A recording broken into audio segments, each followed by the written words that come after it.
Hello everyone. Today we will solve from question 15 of exercise 7th B class 7th RS Agarwal math. इससे पहले video में 1 से 14 तक के क्वेश्चन हो गए हैं, जिसका लिंक मैं आपको डिस्क्रिप्शन बॉक्स में दे दूंगा, आप वहां से देख सकते हैं। And the question 15 is divide 184 into 2 parts such that 1/3 of one part may exceed 1/7 of the other part by 8। अभी समझाते हैं आपको, चलिए करते से। इसमें हमें 184 को 2 पार्ट्स में डिवाइड करना है।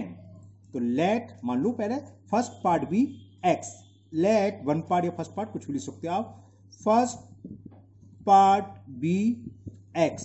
180 में से एक पार्ट x, तो दूसरा क्या होगा 180 माइनस x, है ना, समझ में आ गया। So second part will be, second part will be 184 है, सॉरी 184 माइनस x, 1884। ओके, अब अकॉर्डिंग टू क्वेश्चन सुनिए ध्यान से, क्या कह रहा है 1/3 ऑफ वन पार्ट, जो फर्स्ट पार्ट है उसका 1/3 यानी कि 1/3x, ये किसके इक्वल है 1/3 ऑफ वन पार्ट में एक्सीड 1/7 ऑफ अदर पार्ट। इसका जो अदर पार्ट है सेकंड पार्ट, उसका 1/7 है, 1/7, और उससे क्या है कितना एक्सीड है 8, तो प्लस 8। समझ में आ गया। 1/3 of first part is equal है 1/7 ऑफ अदर पार्ट, और एक्सीड मतलब मोर, और 8 अधिक है तो प्लस 8 कर दें, तो ये दोनों इक्वल हो जाएंगे। एक्स वाले टर्म को लेफ्ट हैंड साइड ले आओ, ट्रांसपोज कर लो, सो आंसर आ जाएगा 1/3x, इस सबको इधर ले आए तो minus 1/7, 184 minus x is equal 8। Okay, थोड़ा सा और सॉल्व करना चाहो और सॉल्व कर लो। 1/7 का ना मल्टीप्लाई कर दें तो क्या हो जाएगा 1/7 इंटू, या डायरेक्ट आप एलसीएम भी ले सकते हैं, minus minus plus 1/7x। Okay, 7 से ये कैंसिल, 7 नहीं होगा तो कोई बात नहीं है। अब आप एक तरीका और है, कांस्टेंट को उधर ले जाओ, है ना, और उसकी भी कोई जरूरत नहीं है, कांस्टेंट उधर ले जाने से x की वैल्यू डायरेक्ट निकलाएगी, और अगर आप ऐसे करेंगे तब भी आंसर सेम आएगा। नहीं, हमने पहले बताया कांस्टेंट को एक तरफ ले जाओ और वेरिएबल एक साइड रहने दो। अगर हमने नहीं ले जाते तो क्या एलसीएम आएगा, 3 और 7 का एलसीएम आएगा 21, तो 21 इज द एलसीएम। 3 से डिवाइड करो 7 टाइम्स, 7 बन जा 7x, 7 का 3 में, सॉरी 21 में 3 टाइम्स, 3 का मल्टीपल 184 में करना है, करते हैं 3 4 जा 12 कैरी 1, 3 8 जा 24, 125 कैरी 2, 3 बन जा 3 और 2 5, 7 से 3 बार कैंसिल, और 3 का 1 में करेंगे तो 3। ओके, 7x और प्लस के 3x, 7 और 3 कितने हो गए 10x, minus 552 is equal 8 into 21। तो 10x किसके इक्वल हो गया, 10x इज इक्वल 8 का मल्टीपल करें, 8 1 जा 8, 8 2 या 16, और 552 को उधर ले गए तो माइनस का हो जाएगा प्लस का, तो 10x is equal to 8 plus 2 10, carry over 1, 6 5 11 1 12 carry 1, 5 1 6 1 7, 720। So value of x will be 10 upon में आएगा, क्रॉस मल्टीप्लिकेशन से बोलते हैं, अपॉन में 10, 0 से ये 0 कैंसिल, तो x इज इक्वल 72। तो x क्या था, फर्स्ट पार्ट था, तो फर्स्ट पार्ट हो गया, first part is 72 and other part या सेकंड पार्ट आप कुछ भी ले सकते हैं, अदर पार्ट इज वो था 184 माइनस x यानी कि माइनस 82।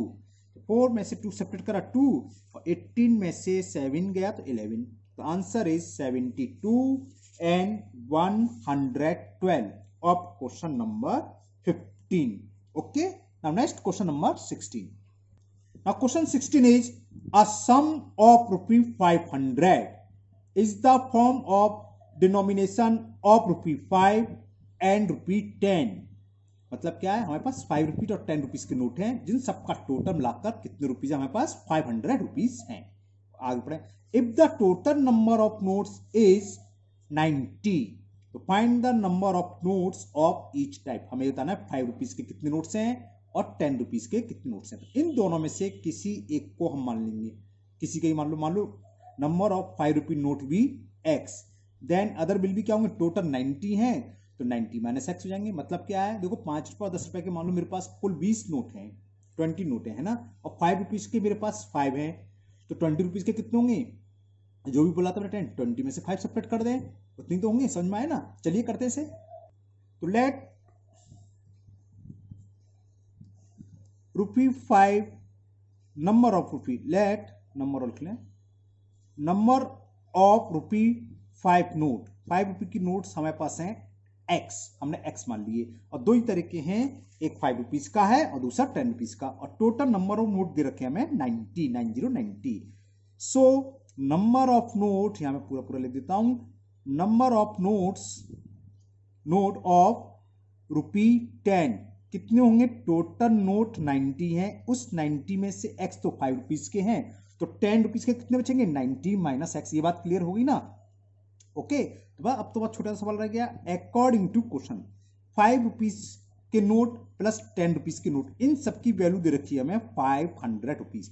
तो 5 रुपीज के अगर आपके पास 2 नोट हैं तो कुल अमाउंट कितना, कुल कितने पैसे आपके पास, 10 रुपीज है ना। कैसे निकाला, 5 से मल्टीप्लाई कर दें नंबर ऑफ नोट्स में। ऐसे इसमें 5 रुपीज के x नोट हैं तो इनकी वैल्यू कितनी होगी, 5 से मल्टीप्लाई कर दें, प्लस 10 रुपीज के नोट इतने हैं, मान लो 10 रुपीज के 3 नोट्स हैं, तो कितनी वैल्यू हुई मेरे पास, 30 रुपीज हुए। कैसे करें, 10 का मल्टीप्लाई कर दिया 3 में, इसी तरह 10 का मल्टीपल नंबर ऑफ नोट्स में कर दें। स्पेस का मैं छोटा सा लिख देता हूं, 90 माइनस एक्स। ओके, बस सॉल्व कर ली, एक्स निकलाएगा 5x प्लस 10 का मल्टीपल 90 में करा तो 900, और 10 का माइनस एक्स में करा तो माइनस के 10x इज इक्वल 500। 5x में से 10x गए तो माइनस के 5x, और 900 को हम राइट हैंड साइड ट्रांसफर कर देते हैं ऑन ट्रांसपोजिंग, तो साइन विल बी चेंज, तो ये जाएगा माइनस 900। तो minus 5x is equal to 500 में से 900 सब्ट्रैक्ट करेंगे तो माइनस के 400, माइनस से माइनस कैंसिल जिसे बोलते हैं ना, और 5 से डिवाइड करोगे तो 5 8 जा 40 0, तो x की वैल्यू आ गई 90, और x क्या था, नंबर ऑफ 5 रुपीज नोट। तो एक आंसर तो आ गया, नंबर ऑफ 5 रुपीज नोट है x, यानी कि 80 सॉरी, तो 10 रुपीज का क्या होगा, 90 माइनस 80, 10, ये आंसर हो गया 80 एंड 10। चलो अभी निकालता हूं मैं, तो number of 10 rupees note. Okay, तो number of rupee 10 notes, 10 rupees के कितने नोट्स होंगे हमारे पास, 90 माइनस 80, एक्स वैल्यू दी 90 माइनस एक्स था तो एक्स आया था 80, तो ये कितना हो गया 10। तो 5 रुपीज के कितने नोट्स आए, शॉर्ट में लिख दिया 5 रुपीज के नोट हैं 80, और 10 रुपीज के नोट आ गए हमारे पास 10। इट इज द आंसर, है ना, वो आपको समझ में आया होगा अच्छे से। Now next question number 17, same question number 17 है, ध्यान से सुनिए। सुमित्रा हैज ₹34 इन 50 पैसे एंड 25 पैसे कॉइन्स। इसका मतलब क्या है, सुमित्रा के पास 50 पैसे और 25 पैसे के कॉइन्स हैं, उन सबको ऐड करने पर कितने रुपए बैठ रहे, कुल 34। ओके, आगे बढ़ते हैं। If the number of 25 paise coins is twice the number of 50 paise coins, जो 25 पैसे के कॉइन्स हैं 50 पैसे के कॉइन्स के डबल हैं। मतलब क्या है, अगर 50 पैसे के कॉइन्स 10 हैं तो 25 के 20 हैं, अगर 50 के 20 हैं तो इसके 40, अगर ये 5 है तो वो नंबर ऑफ कॉइन्स कितने हैं 10। तो how many coins of each kind does she है, तो उसके पास हर प्रकार के कितने कॉइन्स हैं, यानी कि हमें ये फाइंड करना है कि कौन है, सुमित्रा के पास 25 पैसे के कितने कॉइन्स हैं और 50 पैसे के कितने कॉइन्स हैं। तो इनमें से एक को हम x मान लेंगे। किसको x मानते हैं, जो इंडिपेंडेंट हो, एक वेरिएबल दूसरे पर जरूर डिपेंड होगा, जहां तक सवाल है ना। देखो यहाँ देखो कौन सा डिपेंड है, ये समझ लो इंडिपेंडेंट। डिपेंड क्या होता है, देखो 25 पैसे जो लिख रहा है, if the number of 25 paise coins is twice the number of 50 paise coins, तो 25 पैसे के कॉइन्स जो हैं वो 50 पैसे पर डिपेंड हैं, इसके जितने उसके डबल ये हैं, तो इंडिपेंडेंट कौन सा हुआ 50। बात समझ में आ गई ना। अगर 50 पैसे के 10 कॉइन्स हैं तो 25 के होंगे डबल, यानी कि 20, यानी कि डिपेंड है 50 पैसे पर, हम इसके x मान लेंगे, इसके 50 पैसे के। तो हम लिखेंगे सबसे पहले assume late number of 50 paise coins be x। Okay okay, तो हमने मान लिया let number of 50 paise coins is equal x. तो नंबर ऑफ 25 पैसे कॉइन्स कितने होंगे, इसका डबल है तो 2x। बस अब तो हो गया।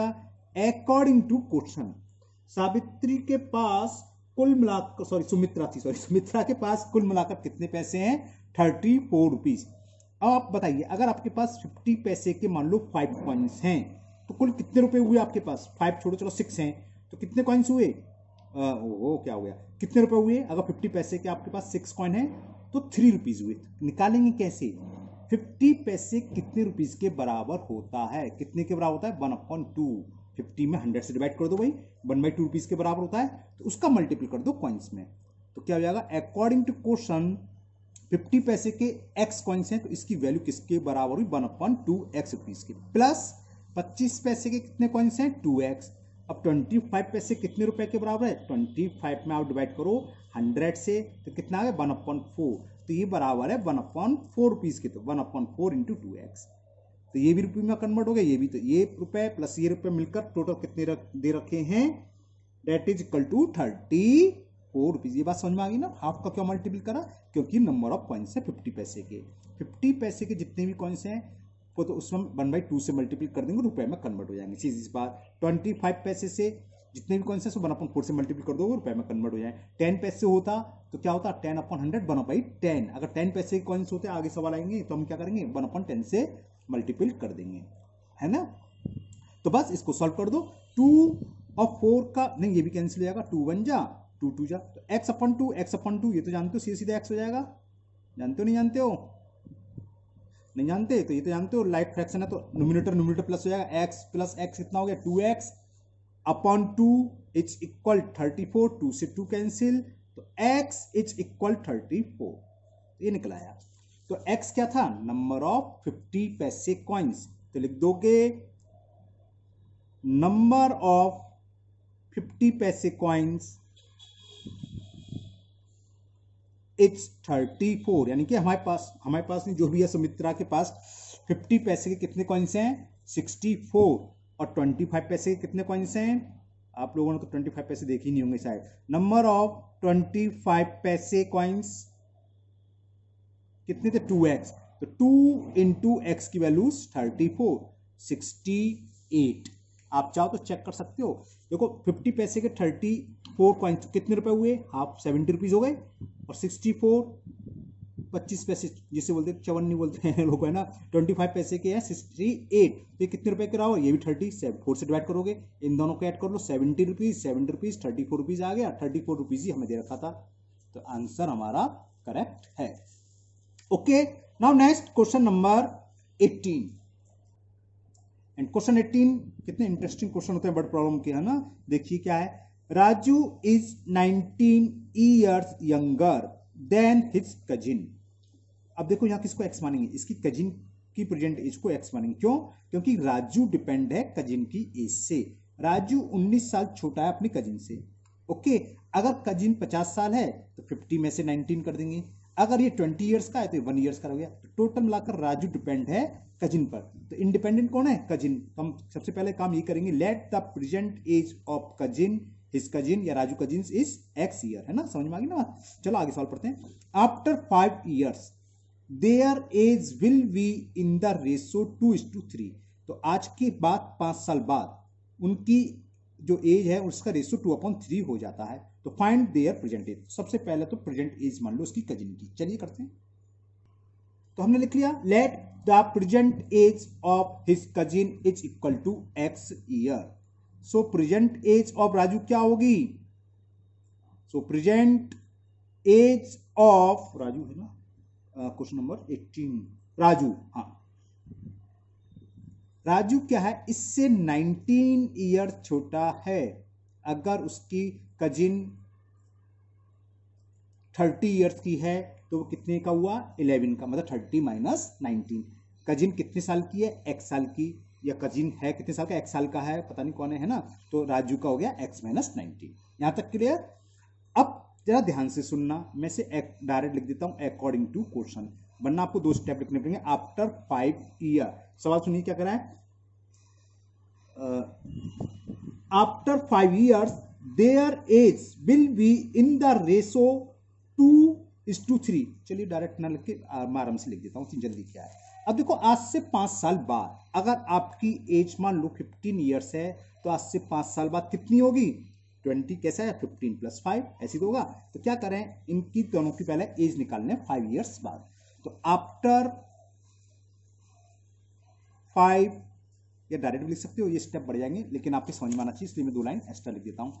आफ्टर 5 years किसकी एज? कौन है ऊपर? Cousin. His cousin's age will be, his cousin age will be, जो आज x ईयर की है या x ईयर का है वो कितना का हो जाएगा? x + 15 years. ओके। और राजू एज विल बी, आज से 15 साल बाद राजू की एज क्या होगी? Raju age will be, Raju कितने साल का है? x - 90 का है, तो इसमें क्या करेंगे? +15 और कर देंगे, तो कितना हो गया? x 15 में से 19 सेपरेट करेंगे तो -4, तो राजू की एज होगी x - 4 years.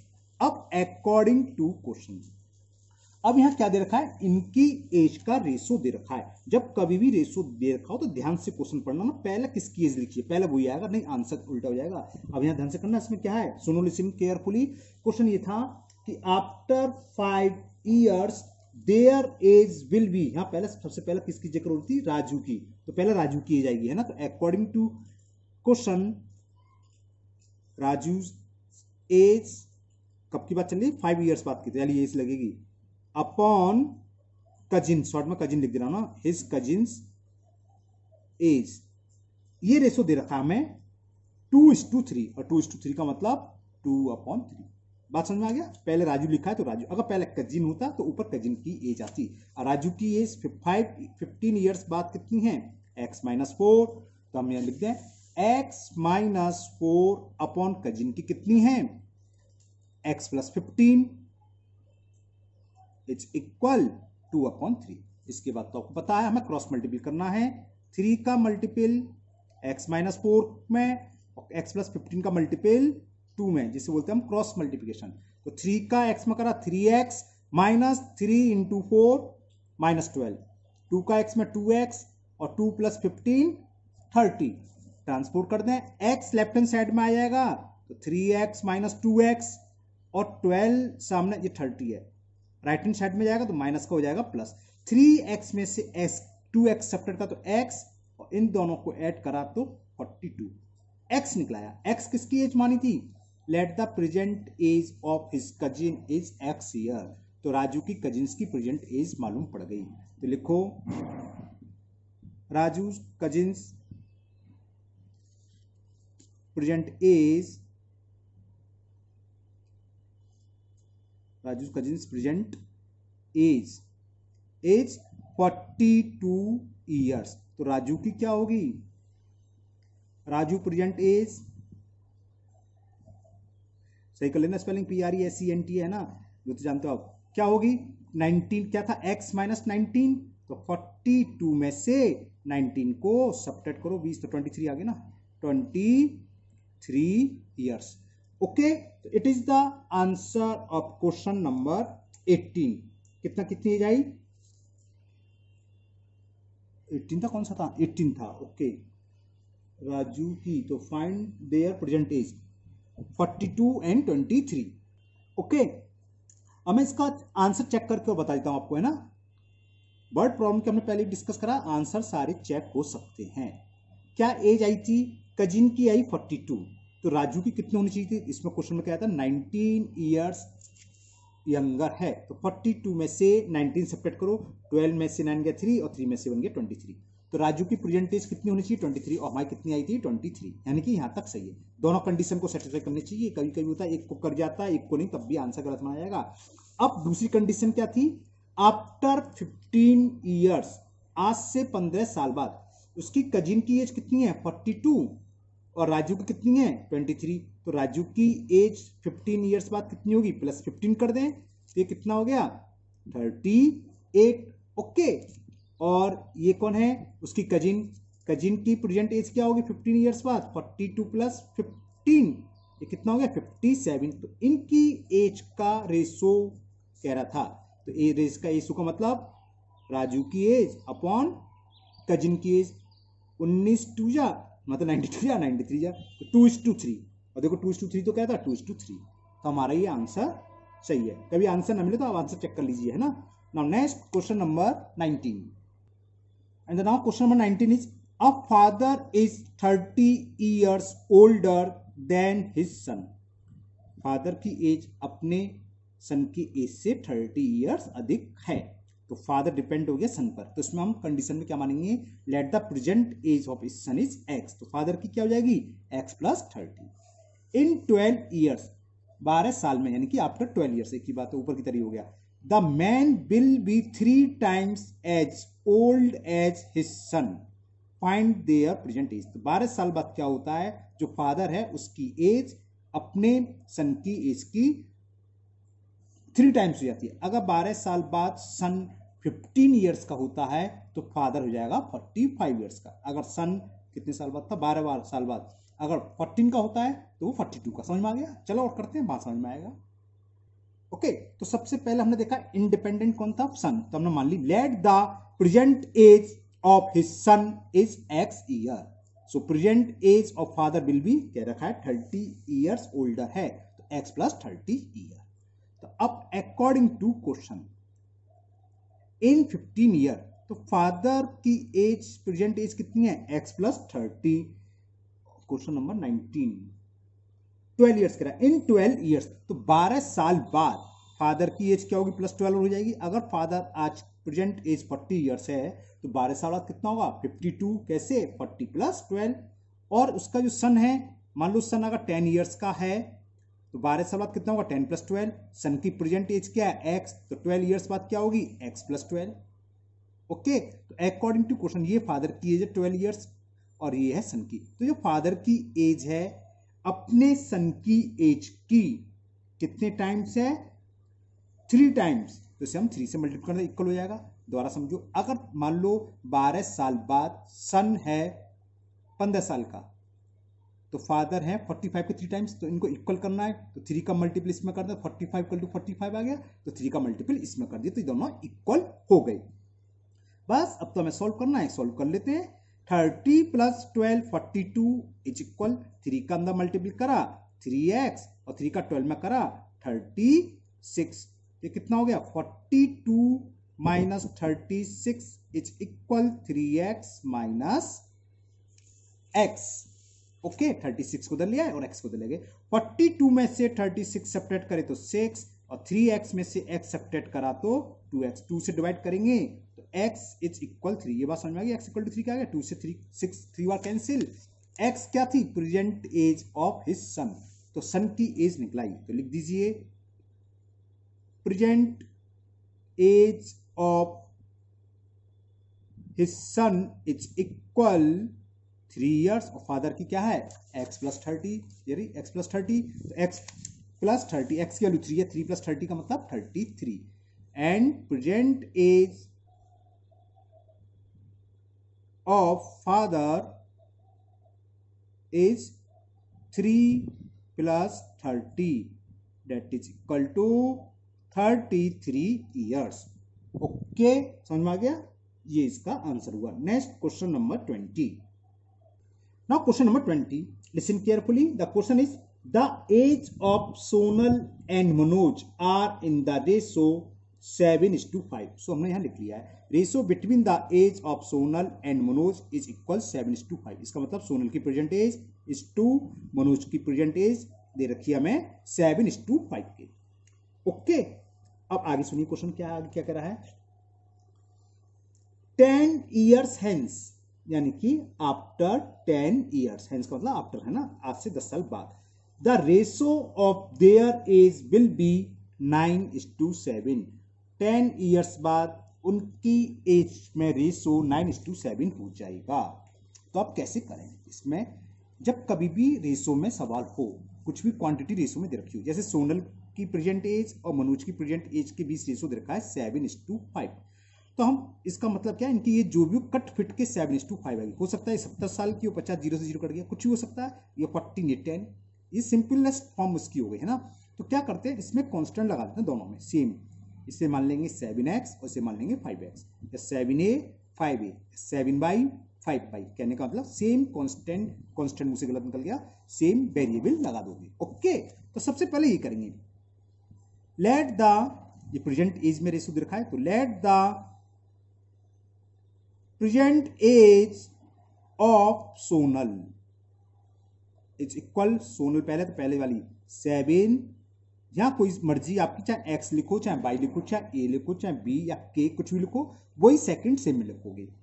So present age, therefore present age of, दूसरा कौन है, मनोज, विल बी कितनी होगी, क्योंकि रेशो 5 में देखा है तो 5, यहां एक्स तो यहां भी एक्स आएगा। अब देखो, अब रेशो का मतलब क्या, डिवाइड करें एक्स कट जाएगा, वही आ गया। इसका मतलब ये नहीं है कि सोनल की साथ 7 ईयर्स है और मनोज की 5 ईयर्स, कट फिट के ये 7/5 आएगा। जैसे मैं समझा, हो सकता है सोनल 14 ईयर्स का हो और मनोज 10 ईयर्स का। इसे चेक करें तो देखो, कैंसिल करें, 2 7 जा 2 5 जा, वही आगे रेशो है ना, इस टाइप के आएंगे कट फिट के, तो इसलिए कांस्टेंट लगा देते हैं। तो फिर कांस्टेंट निकलेगा मुझसे वेरिएबल 7x और 5x। यहां तक क्लियर।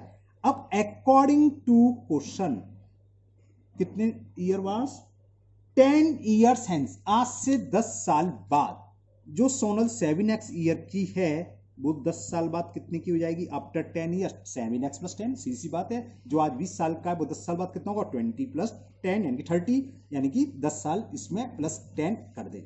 इसी तरह मनोज की एज क्या हो जाएगी आफ्टर 10 ईयर्स, 5x का तो आज है, तो 10 ईयर्स बाद +10 और बढ़ जाएगी। और ये रेशो दे रखा है, ये किसके अपॉन का था, रेशो होता है, और वो दे रखा है, मैंने लिखा था 9:7, it is equal 9/7। Cross multiplication करते हैं, आंसर आ जाएगा 7 का मल्टीपल होगा 7x + 10 में, और 5x + 10 का होगा 9 में, जिसे बोलते हैं cross multiplication. Is equal 9 × 5x + 10, 7 का मल्टीपल कर दो, 7 7 जा 49x, 7 10 जा 70, और 9 × 5 कितने होते हैं, 45, x तो है ही, और 9 का +10 में करेंगे तो 90। 45x को LHS में ट्रांसफर करा और 70 को RHS में, तो ये हो गया 49x, 45 लेफ्ट हैंड साइड आएगा तो माइनस का हो जाएगा, क्योंकि ऑन ट्रांसपोजिंग क्या होते हैं, sign will be change. Similarly 70 transpose to RHS तो +70 हो जाएगा -70। 49 में से 45 सब्ट्रैक्ट करेंगे तो कितने x बचेंगे, 4x, और 90 में से 70 तो 2, 4 से 20 कितने बार कैंसिल, 5 बार, 5 टाइम्स। तो x की वैल्यू निकलाई, ये कोई एज नहीं है, ये तो x निकला। एज क्या थी, प्रेजेंट एज 7x, तो 7 × 5 35, 5 × 5 25, ये एज होंगी। तो बस लिख दो प्रेजेंट एज ऑफ सोनल, लिखाता हूं मैं आपको, चिंता ना करो, ये लो लिखते हैं। So present age of Sonal is equal 7x × x, x की वैल्यू कितनी है 5, एंड 7 5 जा 35, तो 35 ईयर्स हो गई। दूसरा कौन था, Manoj, and present age of Manoj 5x, यानी कि 5 × x की वैल्यू 5 है, 25 ईयर्स। अब जब चेक करें, इसको हम अपॉन में करें, रेशो निकालें, 5 7 जा 5 5, आगे 7/5 रेशो। अब आज से 10 साल बाद, जब 35 का 10 साल बाद कितना हो जाएगा 45, और 25 का वो कितना हो जाएगा 35। अब जरा आप कैंसिल करें, 5 9 जा 5 7, 9:7, वही करा था, रेशो क्या हो जाएगा 9:7, यानी कि हमारा सॉल्यूशन सही है, हमने आंसर भी चेक कर लिया। तो समझ में आ गया। तो आज के वीडियो में इतनी क्वेश्चन करेंगे, बहुत बड़ा वीडियो हो जाएगा, अभी तो बहुत सारे क्वेश्चन रह गए हैं, उसको हम नेक्स्ट वीडियो में करेंगे, है ना। अगर आप लोग पहली बार चैनल देख रहे हैं, पहली बार मेरे वीडियो पर आए हो, तो चैनल को सब्सक्राइब करना ना भूलें और मन लगाकर पढ़ाई करें। फिर मिलते हैं नेक्स्ट वीडियो में। Thank you, have a nice day.